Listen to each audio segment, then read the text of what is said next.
السلام عليكم ورحمة الله وبركاته. فيديو انتشر على مواقع التواصل الاجتماعي انتشار النار في الهشيم.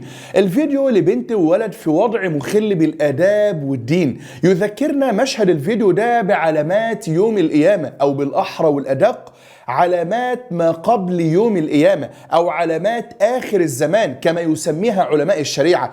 الولد والبنت كانوا في الوضع المشين ده في منطقة مفتوحة أعلى أحد الكباري، وأثناء فعلهم الفاحش كانت المساكن حوالين منهم كشف وضعهم الفاحش. والأقذر من فعلهم هو من قام بتصويرهم وفضحهم ونشر الفيديو الذي شاهده ملايين حتى الآن، وبدلا من أن يراه من حول المكان وفقط رآه الكثير والكثير من الناس. دي المنطقة اللي حدثت بها الواقعة. وطبعا أنا قمت هنا بالتضليل على وقوع الفاحشة نفسها، لأنه لا يجوز أصلا نشر هذا المنكر. وبرغم بشاعة الحادثة والصدمة لدى الناس من حدوثها هكذا علنا في الطريق العام، إلا أن الواجب هو ستر المذنب لا فضحه. ومهما كان الذنب كبير إلا أن فضحه ونشره هو ذنب أكبر وأعظم. وتصوير المذنب ينافي الأمر بالمعروف والنهي عن المنكر الذي أمرنا به النبي صلى الله عليه وسلم. فنحن الأمة التي قال الله عز وجل عنها: كنتم خير أمة أخرجت للناس تأمرون بالمعروف وتنهون عن المنكر وتؤمنون بالله. فهل تصوير المذنب وفضحه يعتبر من الأمر بالمعروف؟ طبعا لا. طب هل يعتبر من النهي عن المنكر؟ طبعا لا. إذا ما الهدف من تصويره أصلا ونشره على الناس؟ هل كان الهدف توصيله للجهات المختصة لإجراء اللازم؟ طيب إذا ما كانش حاجة من اللي احنا قلناهم دول، ما الهدف من نشره على وسائل التواصل الاجتماعي؟ الهدف نشر الفحش والرذيلة بين الشباب والفتيات وصغار السن، خصوصا ان كل دول معاهم نت في التليفون، وانت بقى ارسلت لهم فاحشة مجانية ولا حول ولا قوة الا بالله. لكن من وجهة نظرنا احنا ان المصيبة مش بس في العيال الساقطة اللي فعلت الفاحشة في الطريق العام دي، لا، ولا حتى كمان في اللي صورهم ونشرهم على مواقع التواصل الاجتماعي، بل المصيبة الاعظم والاكبر هي رد فعل قطاع من الناس على الواقعة نفسها. والمصيبة الأعظم والأعظم والأعظم إن رد الفعل السيء ده يكون من واحدة ست، والطمة الأكبر إنها ست متجوزة وعندها أولاد، وإنا لله وإنا إليه راجعون. شوف السيدة المتعلمة والزوجة والأم قالت إيه على صفحتها في الفيسبوك، وكان الكلام كالآتي: منظر البنت والولد مثير للشفقة أكتر من أي حاجة تانية، ولو عايشين في بلد بتحترم المواطن مش كل همها إزاي تستغله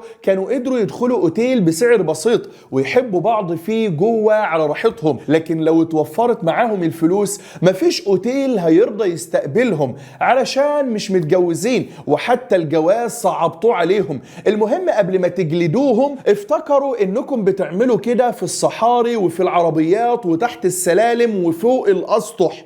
الفرق بينك وبينهم ان ذكائهم وشهوتهم خانوهم واختاروا مكان غلط مش اكتر. وللاسف والالم ان كلامها او منشورها اصبح ترند شاهده اغلب الناس. وحتى وقت تصوير الحلقة دي كان وصل التفاعل على منشورها أكتر من 20,000 تفاعل، يعني نسبة وصوله للجمهور تعدت عدة ملايين.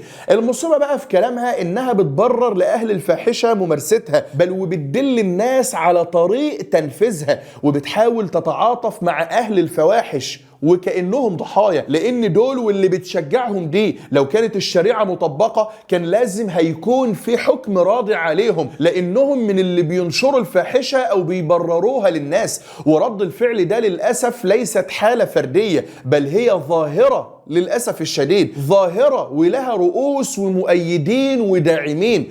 ولا يغفل أغلبنا عن خالد بك وإسلام أفندي وإبراهيم أبو حمالات وفاطمة هانم وفريدة، كل هؤلاء دعاة التغريب والانسلاخ من عاداتنا وتقاليدنا، وقبلهم الانسلاخ من ديننا. وانتوا طبعا عارفينهم كويس وعارفين هم مين وبيشتغلوا لحساب مين. تعالوا شوفوا المحرضة على الفجور في أحد تعليقاتها كمان في المنشور ده بعد ما انتشر المنشور اكتر من الفيديو نفسه. التعليق بتاعها كان رد فعل منها على الناس اللي هجمتها ورفضت كلامها. وان كنا نختلف مع اسلوب بعض التعليقات المتدني في النقاش والساقط في الالفاظ، فالمسلم لا يكون فاحشا ولا لعانا، لكن المثير فعلا في منشور وتعليق هذه المرأة ايضا هو وجود مؤيدين لوجهة نظرها في تبرير الفاحشة بضيق الحال وقلة ذات اليد، وكأن الفقر والعوز وصعوبة الزواج في هذه الأيام هو مبرر للانفلات وممارسة البغاء في الشوارع والطرقات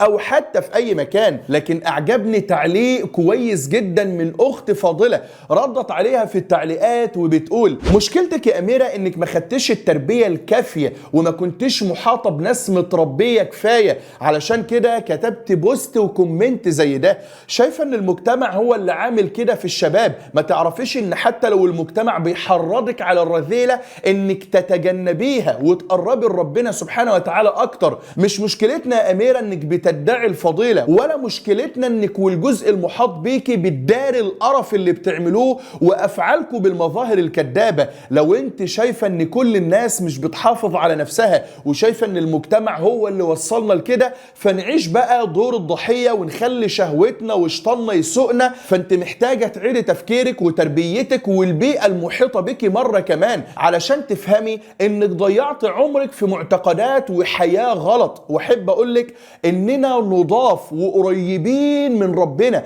وشهوتنا مش سيئانة، وفي ناس معبرانا وبتجري ورانا، بس إحنا أنضف وأعلى من اللي أنت بتقوليه ده. بداية انتشار الفيديو كان له عنوان صادم بيقول: الحاجات دي كان مكانها تحت الكوبري، ايه اللي طلعها فوق الكوبري؟ وكأن المشكلة في مكان حدوث الفاحشة مش حدوثها نفسه بغض النظر عن المكان. وده بياخدنا لمنطقة التشريع النبوي الشريف في هذه المسألة. وبعد أن نسمع كلام النبي صلى الله عليه وسلم ووصفه لهذا الزمان وهذه الأحداث من أكثر من 1400 سنة، لا يسعنا إلا أن نقول بصدق ويقين لا تشوبه شائبة: صدق رسول الله صلى الله عليه وسلم. ووالله إن كلام النبي صلى الله عليه وسلم لا يجعل المؤمن إلا أن يزداد إيمانا ويجعل المسلم مؤمن فورا دون تردد. فماذا قال؟ بأبي هو وأمي وروحي والدنيا بأسرها. قال صلى الله عليه وسلم: لا تقوم الساعة حتى يتسافد الناس في الطرق تسافد الحمير. رواه عبد الله بن عمرو بن العاص. هنا النبي صلى الله عليه وسلم بيخبرنا بما يكون من حال الناس في آخر الزمان من نقص في الدين والأخلاق والتجرؤ على الحرمات كما البهائم سواء بسواء. ولفظة لا تقوم الساعة أي أن من علامات قرب يوم القيامة حتى يتسافدوا أي الناس في الطرق تسافد الحمير، كأنهم حمر مستنفرة، يعني يزنون ويرتكبون الفاحشة في الطريق دون حياء ولا ستر مثل الحمير سواء بسواء. فسأل ابن عمرو رضي الله عنه النبي صلى الله عليه وسلم متعجبا: إن ذلك لكائن؟ يعني ده فعلا هيقع يا رسول الله؟ كأنه استحال في ظنه أن يقع ذلك من البشر. فقال النبي صلى الله عليه وسلم: نعم ليكونن، أي أن هذا سيقع حقيقة، وهذا من قلة الإيمان واستحكام الجهل ورفع العلم وموت العلماء في ذلك الوقت، بحيث لا يبقى إلا الجهل الصرف والضلال المبين. ولا يمنع من وجود طائفة من أهل العلم والإيمان، لكنهم يكونون حينئذ مغمورين في أولئك. وفي الحديث علم من أعلام النبوة، فقد وقع ما أخبر به النبي صلى الله عليه وسلم. وروى أبو هريرة رضي الله عنه قال النبي صلى الله عليه وسلم: والذي نفسي بيده لا تفنى هذه الأمة حتى يقوم الرجل إلى المرأة فيفترشوها في الطريق فيكون خيارهم يومئذ من يقول: لو وريتها وراء هذا الحائط. ودي علامة من علامات الساعة، وقد حصل ووقع، ورأينا بأم أعيننا ما أخبرنا عنه نبينا صلى الله عليه وسلم. الواحد النهاردة ممكن يشوف مشهد زي ده، أو واحد مفترش فتاة في توك توك أو سيارة أو حتى في شارع ولا يتكلم، وكأنه قد عقد لسانه وضاعت فريضة الأمر بالمعروف والنهي عن المنكر. نقطة أخيرة كمان: ما يحدث اليوم هو سقوط أخلاقي ليس له سبب إلا غياب العلماء الربانيين عن الدعوة إلى الله، أو قل تغييب العلماء عن الدعوة إلى الله عز وجل. ولم يحدث هذا إلا بفجور طبقة علمانية كالسوس في الأمة نخرت في جسدها، ونخرت حتى أبعدت العلماء عن معالجة أخلاق الأمة. يا أهل الرأي ويا أهل الكلمة والسلطة، نستحلفكم بالله أن تغيثوا الأمة من السقوط. أعيدوا لنا العلماء مرة أخرى، أعيدوا العلماء في المساجد والجامعات والمدارس وكل مكان يصلح لتعليم الناس فيه. يا سادة، والله إن الذي يحدث الآن سوف يطالكم جميعا كما طال غيركم، فأعينونا أن نفتح باب الدعوة إلى الله مرة أخرى. فإن كنتم ترون ضررا من عودة العلماء إلى الدعوة إلى الله، فإن غيابهم سيكون أضر وأضر وأضر، وستصل الفاحشة في قلب بيوتكم وفي فلذات أكبادكم. فهل تفيقوا قبل فوات الأوان؟ اللهم قد بلغنا قدر استطاعتنا، فاللهم تقبل وأعن ويسر، وافتح لنا الآذان والأذهان والقلوب والأفهام يا رب العالمين. اللهم قد بلغنا، اللهم فاشهد، وهذا جهد المقل يا رب. وسبحانك اللهم وبحمدك، أشهد أن لا إله إلا أنت، أستغفرك وأتوب إليك. أحبكم في الله، والسلام عليكم ورحمة الله وبركاته.